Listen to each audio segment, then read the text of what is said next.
méditer nous sommes dans Ésaïe 51, les versets 1 à 2. Donc, c'est un texte assez court, mais voilà, les paroles de Dieu à des profondeurs qu'on ne peut pas soupçonner parfois. Donc, on va essayer de voir, de méditer, de plonger nos regards à l'intérieur et voir ce que le Seigneur a à nous dire. Donc, j'invite comme ça un volontaire pour nous faire la lecture du texte.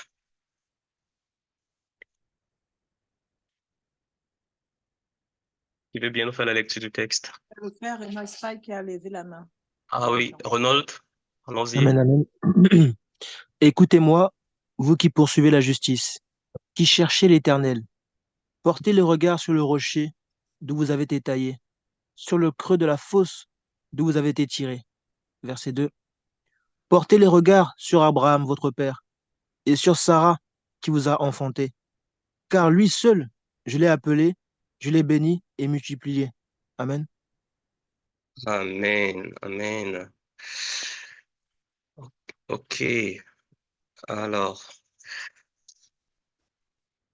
donc pour situer un peu pour introduire un peu et situer un peu le contexte de ce texte, je crois que nous, nous le savons, ce texte, en fait, dans le livre d'Ésaïe, c'est écrit, en fait, ce chapitre, en tout cas, fait partie de la partie du livre d'Ésaïe qui parle du livre de la consolation. Le livre d'Ésaïe est séparé en, je crois, 7 principales parties.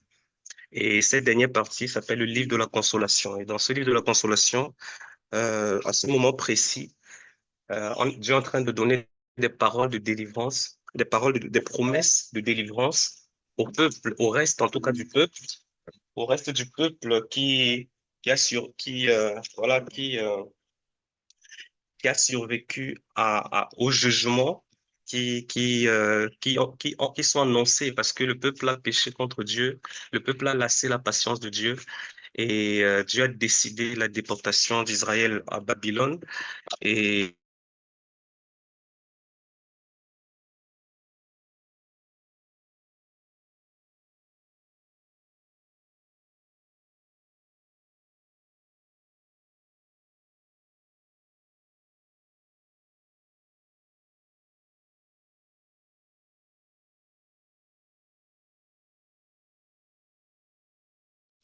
Frère Raoul, nous ne t'entendons plus.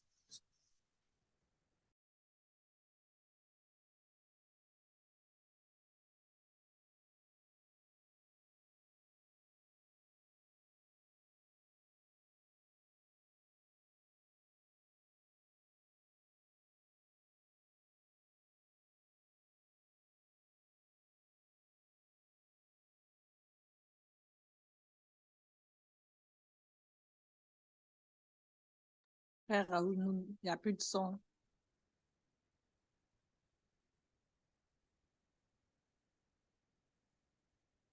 Frère Raoul, ton micro est fermé.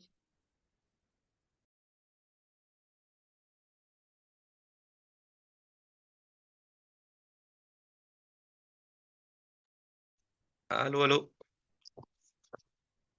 allô, Oui, allô. Allô? oui, oui, Ah, oui. désolé, j'ai été déconnecté, je ne sais pas à quel moment. Euh, J'étais en train de donner le contexte du texte. Je ne sais pas si vous avez suivi tout ce que j'ai dit.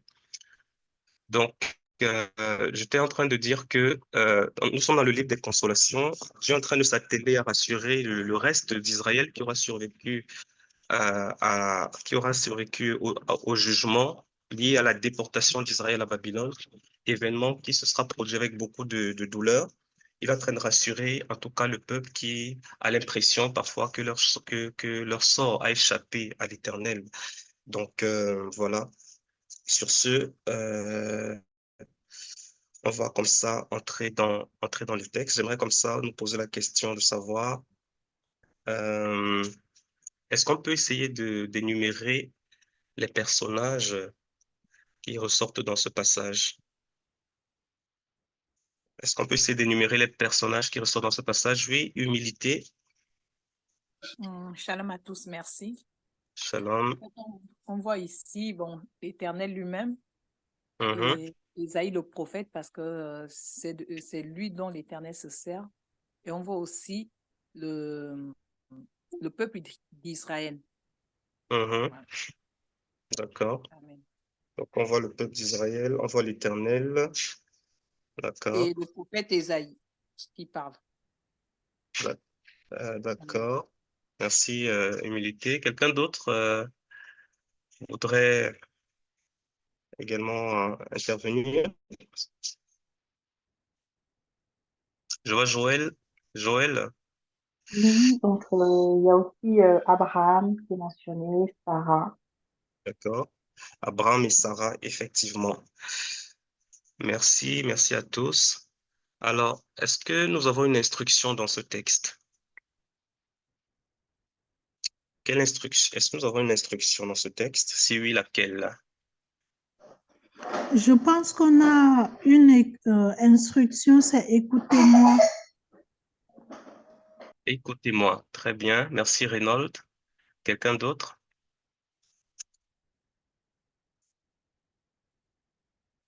Il y a le frère Enoch Spy qui a la main levée et Euh, maman Georges. ok. Renoy, oui. Renoy, Il y a aussi allons-y. porter le regard. Portez le regard. Merci. Exactement. Merci. Fidèle, Eunice. Ah, désolé, le frère Renan a répondu, c'était pour dire que l'orientation, c'est ce que je Ah, voulais dire par rapport à porter le regard, mais il a répondu. Merci. d'accord. Georgette, tu voulais également dire quelque chose? Oui, oui, juste préciser Oui. que de porter le regard, mais sur le rocher. Ah, Il est ah. dit porter le Portez regard sur le rocher. le Voilà. rocher. Merci. C'est une D'où vous précision. avez été taillé. Pas n'importe quel rocher non plus. Exactement. Le rocher d'où C'est vous une avez précision été importante, en taillé. effet. Mhm. Alors, du coup, justement, de ce pied, il est important de comprendre c'est quoi ce rocher, justement. C'est quoi ce rocher pour bien comprendre l'instruction que Dieu donne à ce reste-là. C'est quoi ce rocher d'où euh, ils ont été taillés? Est-ce que quelqu'un veut nous dire? Humilité, oui. Non, c'était pour, en fait, c'était pour Pour une question l'avant-dernière précise. question en disant, portez aussi les regards sur Abraham, votre père, et sur Sarah, votre mère, qui vous a enfanté. Donc, pas sur n'importe quel Abraham, voilà. On parle aussi d'enfantement. Amen. D'accord. Amen. Oui, Marie, aide. Je vous l'ai dit, c'est l'Éternel, le rocher. C'est l'Éternel le rocher. D'accord. Merci, Marie. Quelqu'un a d'autres questions à ce niveau?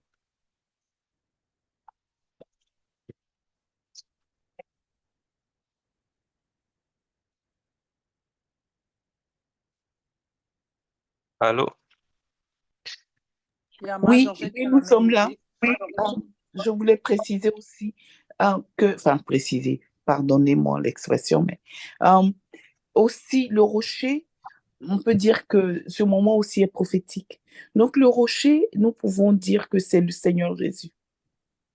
Le Seigneur de vie. Jésus, Jésus. Jésus, d'accord. D'accord.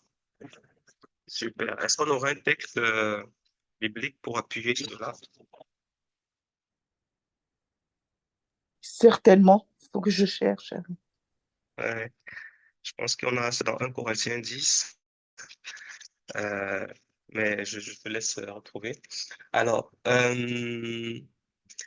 ok, donc certains dit le rocher c'est l'Éternel. Marie-Ède a toujours la main levée, tu voulais parler?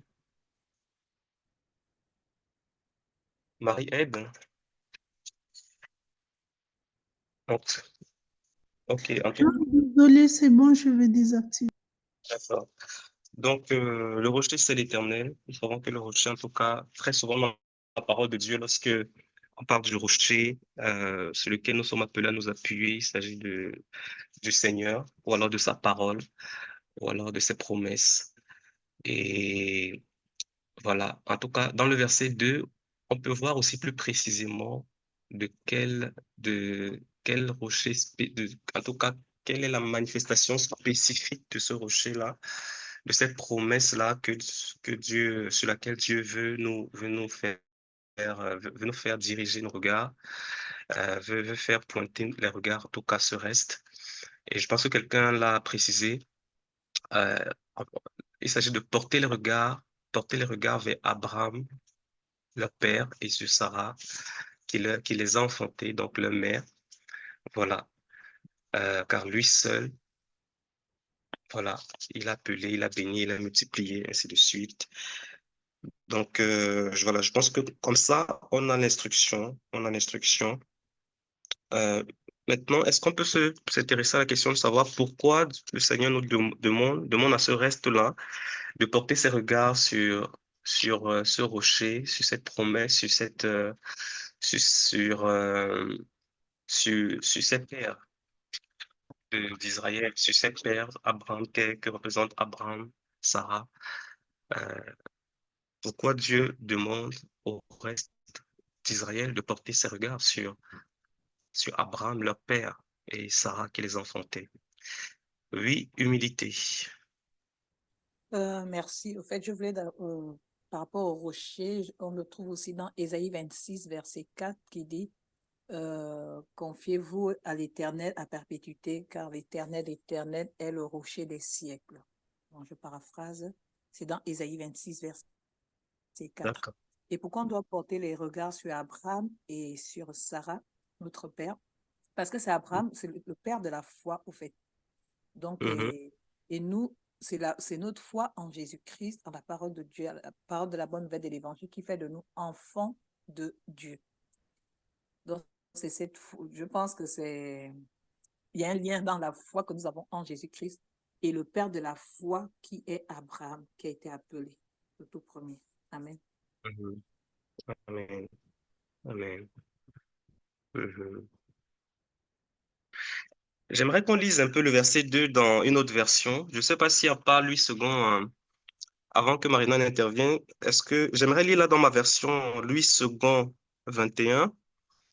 Il est dit là, portez les regards sur votre ancêtre Abraham et sur Sarah, celle qui vous a donné naissance. Abraham était tout seul quand je l'ai appelé, et je l'ai béni, et je lui ai donné une grande famille. Donc, Abraham était tout seul quand je l'ai appelé, et je l'ai béni, je lui ai donné une grande famille. Donc, ça, c'est la traduction qui tient lieu de ce qui est dit à la dernière partie du verset 2 là, dans le second, ce qui est projeté, c'est le semeur. Là, il est dit, je l'ai béni, alors je lui ai donné de nombreux descendants. Voilà, il y a le semeur qui dit, je l'ai béni, je lui ai donné de nombreux descendants. Parole de vie dit, mais je l'ai béni et j'ai fait de lui le père d'un peuple nombreux. Voilà. Voilà, il était sans enfant quand je l'ai appelé, ça c'est une précision très importante, mais je l'ai béni et j'ai fait de lui le père d'un peuple nombreux. Voilà. Seigneur dit, il n'avait pas d'enfant, je l'ai béni à pourquoi, pourquoi Dieu voudrait que nous puissions porter, en tout cas que ce reste puisse porter ses regards sur Abraham, le père, leur père et sur Sarah qui les a enfantés dans un contexte comme celui-ci où le peuple, en tout cas, est en quête d'espoir. Ils se demandent, ils ont besoin d'être rassurés si Dieu est toujours avec eux. Alors, humilité, je pense qu'il y a Marina tout à l'heure qui devait d'abord lever la main avant que humilité. Est-ce que Marina veut toujours parler? Oui, shalom tout le monde, shalom peuple de Dieu. C'est Shalom. pour abonder dans le même sens que la précédente interlocutrice, hein. Dire que nous devons porter des regards sur Abraham parce que lorsque le Seigneur appelle Abraham, il envoie Abraham sur un terrain qu'il ne connaît pas. Tu quittes ton père, ta mère, ta patrie pour aller sur une nation que tu ne connais pas. Si ce n'est la foi qui peut justifier, si ce n'est la foi qui peut justifier ça, il n'y a rien d'autre en fait. Donc, c'est pour parler de la foi. Et il est écrit quelque part, j'ai plus la référence, que Abraham crut contre, je ne sais plus la suite là. À Sarah crut contre toute attente, quoi. Ça veut dire que même quand l'attente se faisait perdurer dans le temps, ils continuaient de croire que bon, si Dieu a dit, assurément la chose arrivera. Et nous Mhm. avons vu par la suite que Dieu ne sait pas, comment on dit, n'est pas le fils d'un homme pour mentir, il ne s'est pas repenti de sa prophétie. On a vu la suite, on a vu la naissance comment il s'appelle, Isaac. Mhm. Donc, c'est une façon de nous dire, de nous accrocher tout comme Abraham. Et si nous nous accrochons comme Abraham, assurément, nous aussi, nous verrons le résultat de ce que nous demandons à notre Père. Abraham a attendu, il a Mhm. cru, il s'est appuyé sur le rocher des âges et puis il a vu. S'appuyer sur quelqu'un, croire en quelqu'un, c'est vraiment considérer que la personne-là est toute suffisante et qu'elle est la seule capable de faire ce qu'elle a dit. Voilà. Donc, Amen. Amen. Merci, Marina. Très pertinent. Et justement, j'aimerais qu'on lise à ce sujet Genèse 12, verset 1 à 3. Je lis rapidement, hein, Genèse 12, verset 1 à 3. Peut-être que la permanence pourra nous aider à mettre le passage dans le chat. L'Éternel dit à Abraham, va quitte ton pays, ta famille et la maison de ton père pour te rendre dans le pays que je t'indiquerai. Je ferai de toi l'ancêtre d'un grand peuple. Je te bénirai. Je ferai de toi un personnage renommé et tu deviendras une source de bénédiction pour d'autres. Je bénirai ceux qui te béniront, je maudirai ceux qui t'outrageront. Toutes les familles de la terre seront bénies à travers toi. Voilà. Est-ce que quelqu'un d'autre voulait intervenir? Fidèle d'abord, après humilité.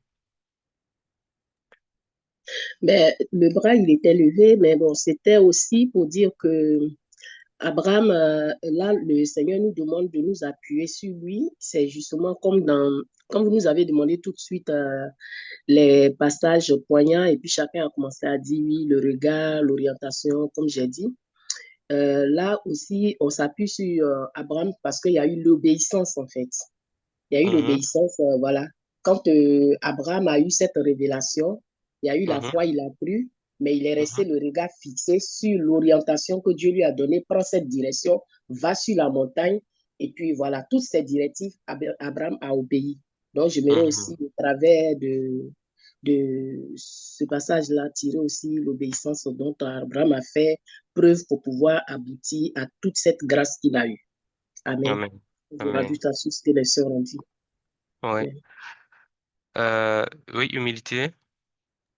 Oui, comme la sœur fidèle a dit, moi je voulais aussi parler d'obéissance, mais on voit d'abord, avant de tourner les regards vers Abraham, on dit d'abord tourner, voilà, on se tourne d'abord vers l'Éternel. Mhm, Et parce que c'est lui qui a appelé Abraham. Abraham était seul. N'oublions pas aussi qu'Abraham a porté le fils de la promesse qui est Isaac, en fait. Donc, mhm, et à la suite d'Isaac, donc, sont nés plusieurs enfants, donc des enfants de la foi. Et le fils de mhm, la promesse de l'Éternel ici, c'est Jésus. mhm, Et nous sommes devenus aussi enfants de Dieu. Donc, euh, au fait, je peux dire que Abraham et Dieu, au fait, l'histoire se ressemble un peu, si on peut dire ça comme ça, D'accord. parce qu'il y a eu les fils de la D'accord. promesse, il a eu l'obéissance aussi, comme a dit la sœur fidèle, et il y a eu une grande foi, parce qu'Abraham a cru contre toute espérance. Il n'y avait rien, il ne savait pas là où il allait, mais on a quand même dit, lève-toi, fais ci, quitte ton père et ta mère, et il a obéi, sans avoir vu, mais il a obéi. Amen. Ok. Amen. Merci, humilité. Marie-Aide, pour terminer, oui. Oui, c'était pour répondre à la question du pourquoi est-ce que Dieu leur a donné cette instruction. Dans 1 Corinthiens 10, le verset 4, on nous dit que c'était pour qu'ils ne meurent pas dans le désert et pour qu'ils ne nourrissent pas les mauvais désirs, comme l'ont fait leurs ancêtres, quoi. Donc la mort dont Dieu parle ici, elle peut être physique comme elle peut être spirituelle. Que le peuple d'Israël ne devait pas mourir dans le désert. Ok. Ok, merci. Alors, maintenant, on va essayer de voir euh, s'il faut faire une transposition à notre marche avec le Seigneur, à nous en tant que fidèles de Christ aujourd'hui.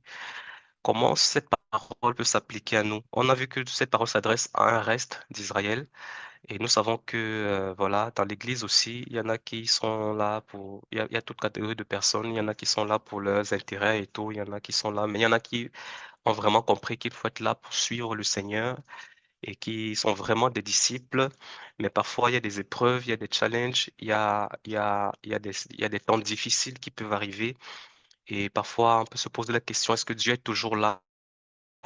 Comme ce reste-là pouvait se poser la question à un moment donné.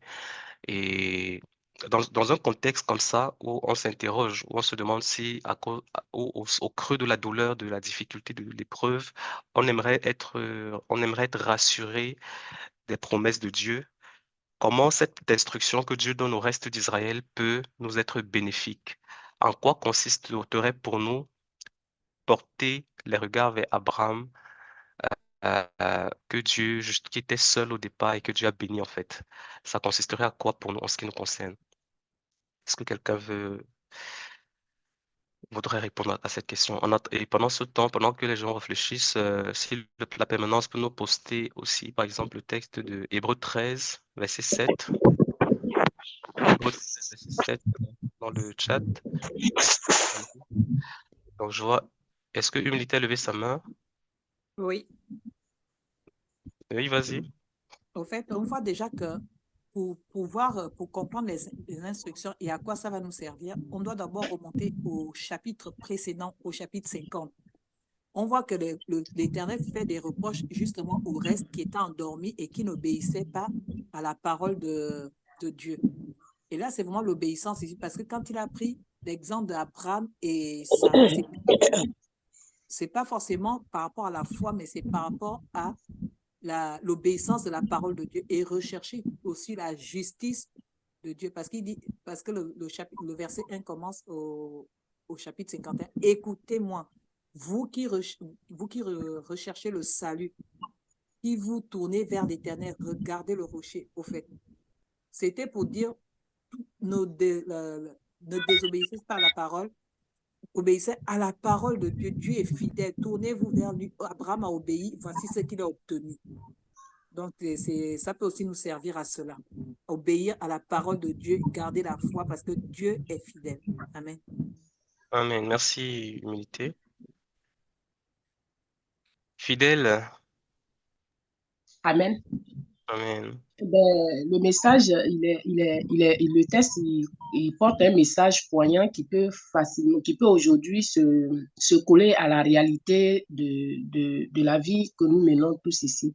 Le combat que tous ceux qui sont en Christ croisent sur leur chemin, sur l'incrédulité du monde qui commence à croître, sur les difficultés, sur même notre petite vie de tous les jours, quand on voit que celui qui prie le Seigneur, on a l'impression avec les yeux du monde, on s'est dit que mais pourquoi celui qui ne prie pas a autant de réussite, de richesse? C'est pour nous dire que celui-là, quand on a les yeux fixés sur notre Père, sur le Seigneur, et qu'on prend un exemple, la vie d'Abraham, qui lui n'avait rien, qui était certes aussi, qui était d'une famille qui n'était pas forcément croyante, mais Dieu, au travers lui, aujourd'hui, a fait que nous existons pratiquement.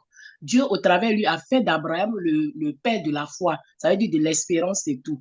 Donc, c'est une façon de nous dire que nous, les chrétiens, aujourd'hui, si je veux assimiler ça sur ma vie, c'est que de garder cet espoir-là en restant les yeux fixés et que tout ce qui se passe autour de moi, que je ne pense pas que voilà, c'est ça là qui est la vérité, mais celui-là même qui tient ma destinée en main, c'est celui sur qui mon regard est fixé et il m'a laissé un bel exemple qui est aujourd'hui le père Abraham que nous étudions tous, qui a fini aujourd'hui pour des siècles et des siècles dont on parle. Donc dans la foi et puis l'obéissance, l'espérance, il y a toujours ce que Dieu attend de nous qui peut ressortir au travers de ses enfants que nous sommes. Amen. Amen. Amen. Merci beaucoup, Fidèle. Très, très pertinent. Donc, j'aimerais lire aussi ce passage de Hébreux 13, versets 7 et 8, qui dit: Souvenez-vous de vos anciens conducteurs, la parole de Dieu, considérez l'aboutissement de toute leur vie et imitez leur foi. Jésus-Christ est le même hier, aujourd'hui et pour toujours. Amen. Je pense que ce texte, en tout cas, nous permet de voir aussi clairement, parce que là, on est dans le Nouveau Testament, nous permet de voir aussi justement comment nous pouvons justement suivre cette instruction dans un contexte similaire, qui serait similaire à celui du peuple ce reste-là qui est éprouvé et qui a besoin d'être réconforté par le Seigneur, être rassuré que Dieu est là. Comment faire pour être rassuré? Le Seigneur nous demande de nous souvenir comment il agit avec nos anciens conducteurs dans la foi et d'imiter leur foi. On a l'exemple d'Abraham, justement, donc, voilà, que nous venons d'étudier dans ce texte, qui était seul, qui était sans enfant, mais Dieu allait le chercher, Dieu l'a béni et l'a multiplié. Donc, s'il a fait pour nos parents dans la foi, il peut le faire aussi pour nous. S'il les a sortis des situations difficiles et compliquées, il pourra nous sortir aussi, nous aussi, de ces situations compliquées. Donc, tout ce que nous avons besoin de faire, c'est d'obéir à cette instruction, c'est de porter nos regards. C'est ça la clé. Porter nos regards et vraiment méditer sur ce que ça signifie profondément, tout ce que ça implique. Ça signifie, voilà, faudrait que notre pensée soit fixée constamment sur ses promesses, sur ce que Dieu a fait dans le passé, parce que c'est le souvenir. Voilà. Ce passage dit, souvenez-vous. Portez les regards, souvenez-vous. Donc, une clé pour activer justement l'effet des promesses de Dieu dans nos vies, c'est de nous souvenir, de rappeler à notre souvenir, à notre mémoire, d'entretenir dans nos pensées ce que Dieu a fait, parce que c'est ça qui va nous aider justement à être rassurés, même au milieu du feu, même au milieu des épreuves par lesquelles on peut passer, de ce que Jésus-Christ reste effectivement le même. Il n'a pas changé. Ce qu'il a fait hier, il le fera encore aujourd'hui. Amen. Amen, amen. Nous allons prier justement sur cette parole. Nous allons présenter nos vies au Seigneur. Peut-être que il y a des domaines dans nos vies où nous avons été éprouvés, où nous sommes encore peut-être éprouvés. On s'attend à l'intervention de Dieu. Peut-être qu'on ne voit pas encore sa main, mais Dieu nous invite dans ce texte à porter nos regards sur comment il a agi avec nos pères dans le passé, que ce soit dans les temps anciens ou dans les temps récents.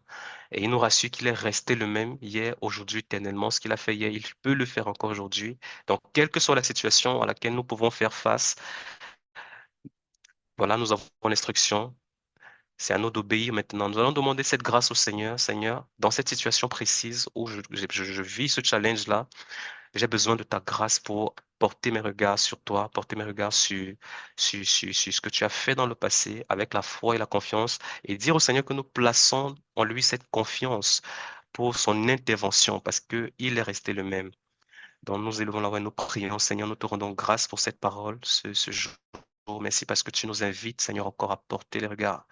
Seigneur, tu nous donnes cette parole, Seigneur, de consolation, cette promesse de délivrance, quel que soit, Seigneur, l'épreuve par laquelle nous pouvons passer, quels que soient les challenges, les défis que nous pouvons vivre dans nos vies, dans nos familles, voilà, dans nos situations respectives, Seigneur, tu nous demandes de porter les regards sur ceux qui nous ont conduits dans la foi, dans le passé, dans les temps anciens, de considérer quelle a été la fin de leur vie et d'imiter leur foi. Et tu nous as donné pour exemple Abraham, Seigneur, ton serviteur, que tu avais appelé, qui était seul et que tu as béni, que tu as multiplié.